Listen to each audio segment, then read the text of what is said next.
Part 1. You will hear some people talking about getting exercise.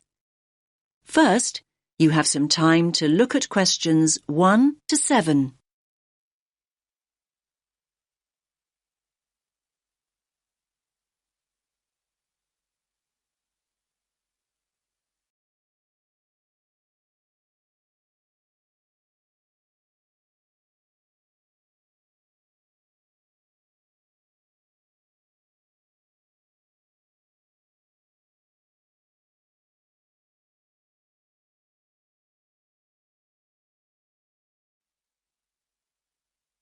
Listen carefully to the first part of the conversation and answer questions 1 and 2.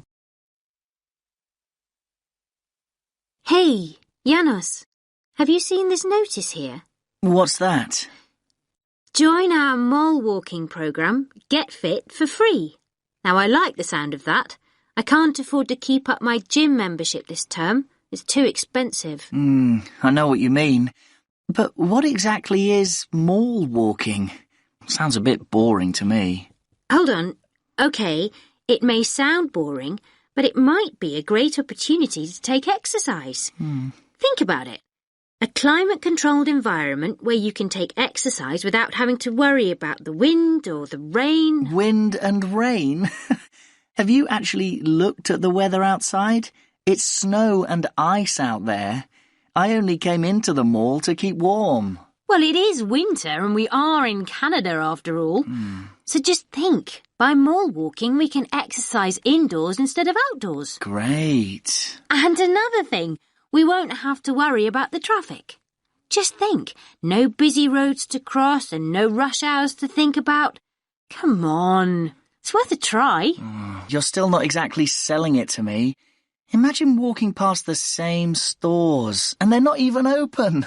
So what's the point of that? Oh, come on, Janos. Just think about it as an opportunity to window shop and keep an eye out for bargains. And what about all the amazing decorations and displays we can take a look at? I think it sounds like fun. Did you say fun? Walking on a hard surface like concrete. Give me grass any day. Much more comfortable on the feet. And there's another thing. In a mall, you're always close to restrooms. And water, come to that. What could be better than that? I think I know the answer to that one. Exercising in a gym is a whole lot better. Well, anyway, we can get more details at the information kiosk. About the mall So, walking do you want to come program. with me or not? Great. We're always I'll looking give it for a new miss. members. I'm off to the Can I gym just to ask make the you how most you of found my out about the membership programme? before it runs out. On the notice board on the first floor. Oh, that's great. Most of our new members come through the website or through friends. Good to know people still read the notice board here in the mall. Yes, I guess so. Now, let me give you some details. The programme runs weekdays, Monday through Friday. And it's an early start. Wait for it. Walkers meet at 7 a.m. 7 a.m? That is pretty early. But come to think of it, my lectures start at 9 most mornings, so I would be able to make it back to the campus in plenty of time. Great. Actually, most members go straight on to work or college after their walk, so you're not alone. Now, our members meet here on the ground floor. Here at the information kiosk? No, just over there at the food court. Oh, the food court. OK. Yes, just follow the smell of coffee. Normally about 10 to 15 people show up for each walk, but numbers can vary. So, up to 15 in a group. That's an ideal number. Glad it's not 50. And how long do the walks last? You can expect to walk for 1 hour, but some groups do less, half an hour or so, and a few groups even do up to an hour and a half, so it's best to check when you arrive. Which day were you thinking of starting? Now you have some time to look at questions 8 to 10.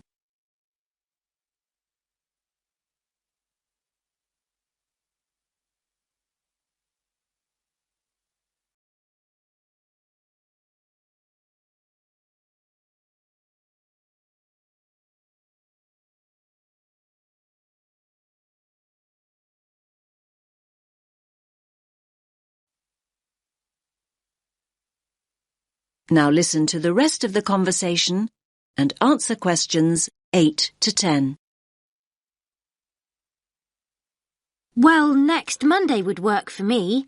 Morning lectures have been cancelled, so I would have plenty of time. Monday the 4th of February? Yes, that's right. OK. So let's get your details. Can you give me your full name? Anya Karczewskaya. Can you spell your surname, please?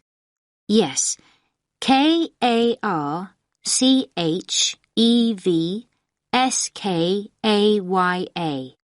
And your address? Apartment 12, 2 Burlington Street. And a contact telephone number? 0757 634 5003. I'll just read that back. 0757 634 5003. Yes. Oh, by the way, new members receive a free gift when they join, and it's a much better gift than last year. We gave people badges, but they tended to lose them, and more recently we provided visors instead, but they weren't very popular. So this year we're giving new members T-shirts. That's great. What colour? Yellow. I've got plenty in stock, so you can collect yours on Monday. Thanks a lot.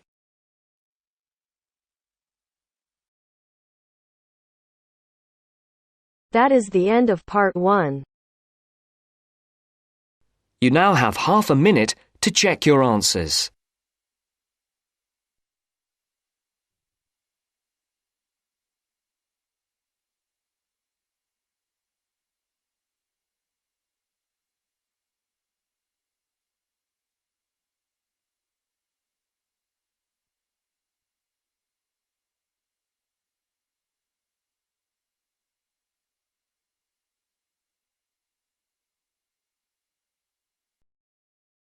Now turns to part 2. Part 2. You will hear the head teacher of a school giving a talk to parents about some new classrooms. First, you have some time to look at questions 11 to 14.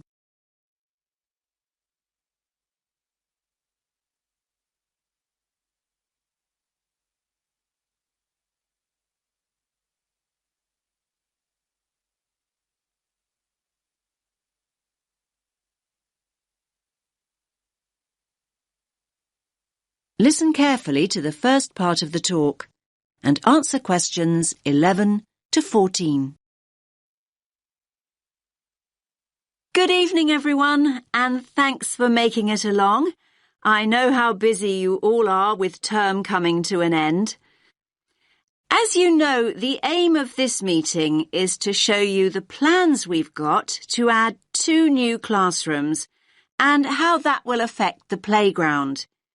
Now, I've heard that quite a few of you are worried that there'll be hardly any playground left, but I want to reassure you that that's not the case at all. I think there's been quite a lot of uninformed talk going on, and people have started worrying unduly. I certainly hope I can dispel any of your concerns this evening. Firstly, I have a plan of what the school should look like, which I'll project onto the screen. The school governors and the developers want to hear your feedback before making final decisions. Your feedback's very important. When I've gone through the plan with you, you can ask questions and we'll discuss those queries in detail. There'll be plenty of time to tell us what you think over the coming weeks. And once the plans are a little more developed, they'll be available online. There'll be a weekly update, and once the actual construction begins, you'll be able to check progress as it happens. Personally, I'm very happy with where we've got to. I knew we had to have the extra space, but I must admit I worried long and hard about what we might have to sacrifice for it. The developers have certainly convinced me that we've made the right decision. You now have some time to look at questions 15 to 20.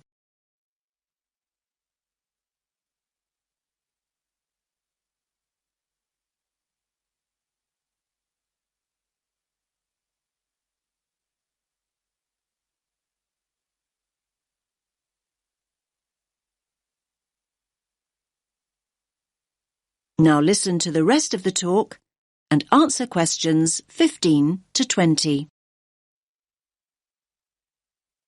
Right, can everyone see the plan now? Good. Let's start at the Balfour Road entrance, since that's where most of you come and go from. The Farley Road entrance and lower playground won't be affected at all. Now, as you come into the top playground, the 2 new classrooms will be on the right. There'll be a new gate, and the steps down will be rebuilt. There'll be a ramp for disabled visitors too. On the plan here, only the parts of the building affected by the plans are shown. I'll explain why the hall is marked on later. So, as I said, the new classrooms will be to the right of the entrance and, as you can see, will take up very little of the playground space. We feel the Year 6 children need their own area away from the younger children. So, this one on the left of the 2 rooms will be the new Year 6 classroom. As you can see, there's no direct entrance from the playground. The plan is to include a small entrance area here from the playground for coats and boots and so on. Entrance to the classroom will be from that area. There'll also be an additional entrance to the hall from this cloakroom, so children will be able to get to the hall from 2 different directions, from inside the main building and from the new entrance area. I hope that's clear. Now, as you all know, the hall doubles up as the cafeteria at lunchtime. One of the rumours I heard was that we're planning to dispense with the cafeteria and open up a snack bar.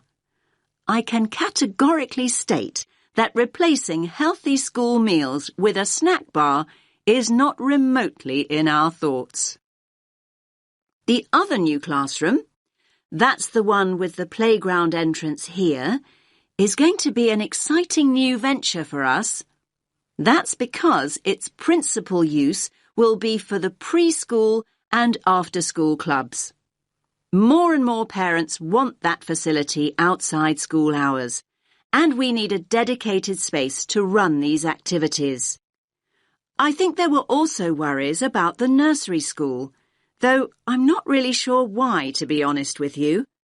I can tell you now that the whole area on the other side of the main school building will be totally unaffected.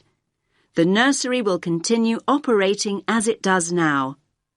There will be a couple of smaller constructions, modernisation work really, down here on the other side of the top playground.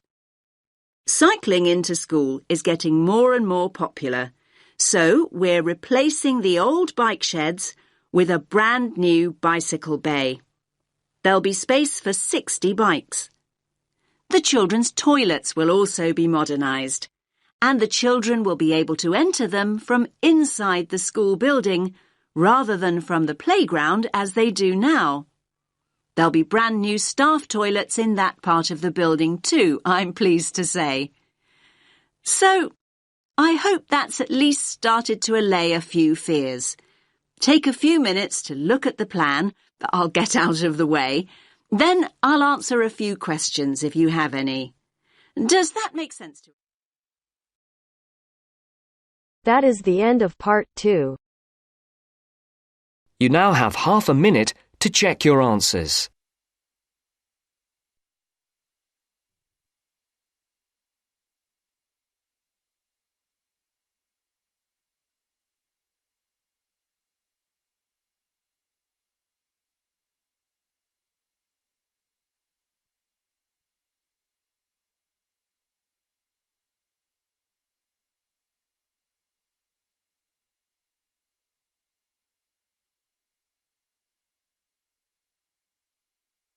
Now turns to part 3.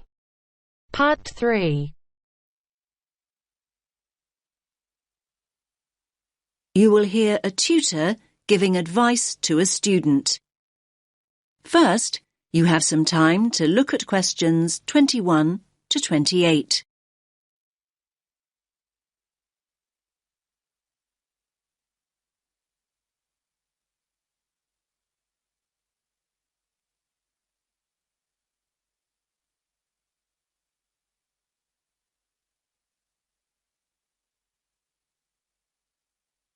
Listen carefully to the first part of the conversation and answer questions 21 to 28.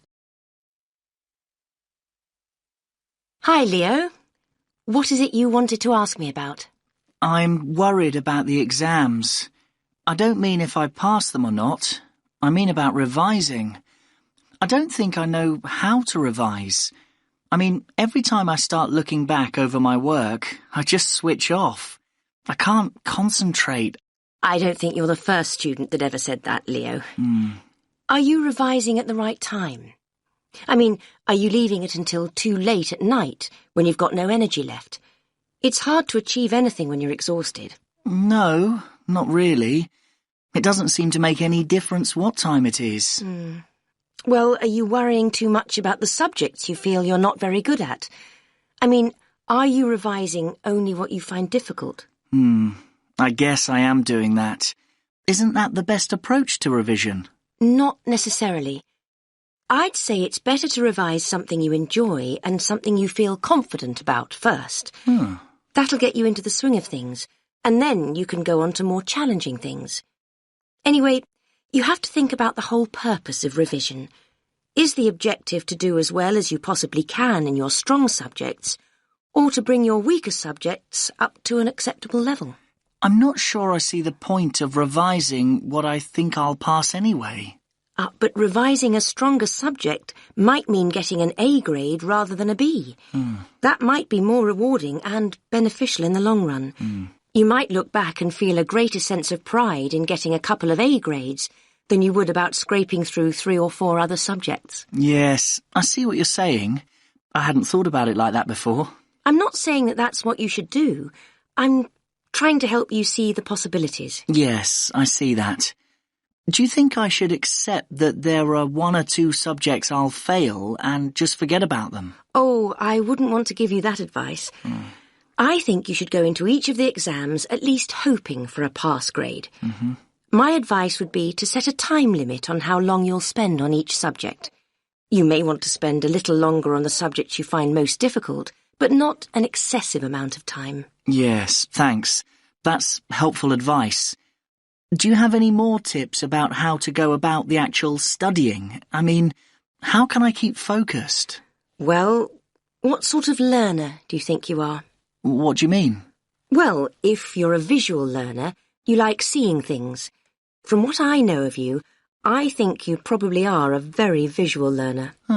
So what does that mean in terms of revising? You probably learn best with images or diagrams.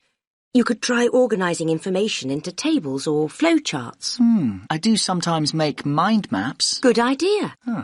I think mind maps can really help you organise your thoughts. And another thing, have you thought about revising with other students? I didn't think that would be a good idea.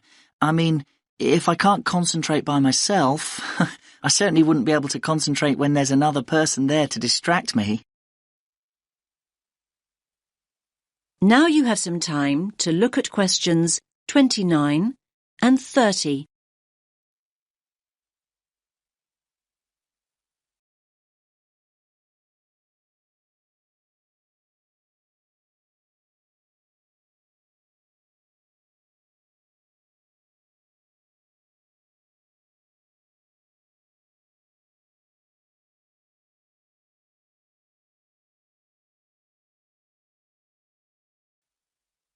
Now listen to the rest of the conversation and answer questions 29 and 30. That probably isn't true. Another person might help you focus. Lots of students get together with a friend, sometimes in groups, to revise. They usually work out some sort of structured procedure. Okay, I'll think about it. I guess with a friend you could test each other. I mean, revise for a while and then take it in turns to ask each other questions. Now you're thinking in the right direction. You could also write short summaries or essay introductions, say, and then read and comment on each other's work. Both positive and critical comments coming from a peer can be very helpful. There are all sorts of collaborative strategies and, apart from anything else, having company is so much nicer than struggling through alone. OK, you've given me a lot to think about. Thanks for your time. I feel much more positive than I did. I'm really glad to hear that. Coming to see me in the first place was very sensible. Do come back and tell me how things are going in a couple of weeks.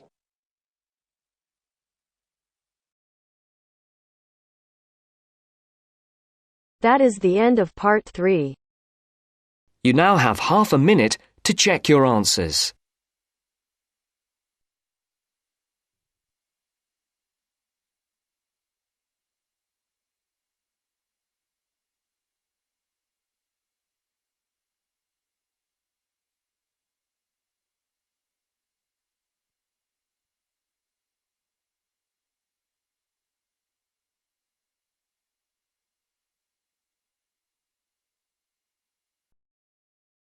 Now turns to part 4. Part 4.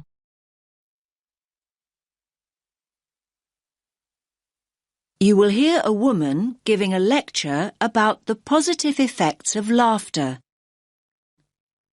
First, you have some time to look at questions 31 to 40.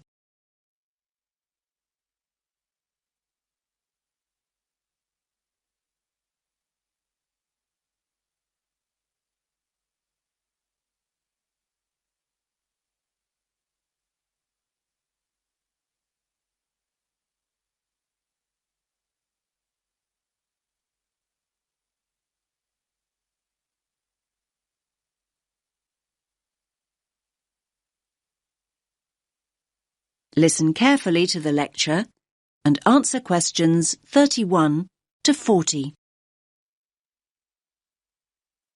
Good morning, everyone. I do hope you didn't get too wet getting here this morning. The subject for my talk, I think we could all do with some to take our minds off this atrocious weather, is laughter. The laughter I want to look at is specifically related to psychological therapy and the treatment of physiological disorders, something we've been looking at over the last week or so. Now, when we start talking about psychological therapy, laughter isn't something that immediately springs to mind. Therapy is a serious business, and it's generally approached with an appropriate degree of seriousness. After all, people seek treatment and enter therapy for serious reasons. They're often at critical junctures in their lives, and they need professional help. The question is, how is it that laughter can be such a vital part of the therapy process? It's normally identified with humour, and thus generally deemed appropriate only in lighter, more frivolous circumstances, when it's acceptable to find a situation funny. Perhaps this is why so many people in the medical world feel that laughter's frequently misunderstood and undervalued as a cathartic, healing process. Now, humour certainly is one trigger for laughter, but it isn't the only trigger. If we take as a starting point the fact that laughter is a physical process that releases emotional pain, it follows that stress, anxiety, and tension may prompt the same response. Psychologists frequently point out that humans don't laugh because they're happy. They're happy because they laugh. Once we accept that laughter and pain are related, we are less likely to be shocked when people laugh in all sorts of painful, even tragic situations.